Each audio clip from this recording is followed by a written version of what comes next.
Northwest Nova here. Going to do a quick video on Chevy II headlight switches. Most people don't realize GM used more than one, and they are not interchangeable.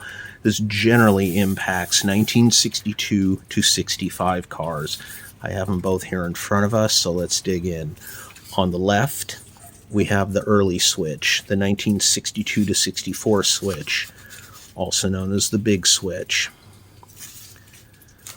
On the right, we have the 1965 into the 70 switch, also known as the small switch or the later switch. Comparing these, you can see there's a difference in size. What is also different and what makes them incompatible is the electrical terminal configuration.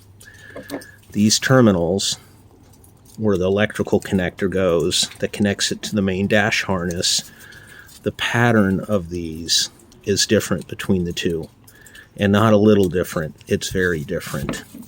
So these connectors that come off the dash harness do not interchange between the two. So if you're working on an early car and you can't get the switch to attach, you may have the wrong switch, you may also have the wrong dash harness. But realize, if you've got a 62 to 64 car, you're using this guy. 65 and later, you're using this guy. Both switches are readily available now. This one can still be bought at auto parts stores. So that's where you would start if you've got problems, is make sure you've got the right switch. Hope that helps.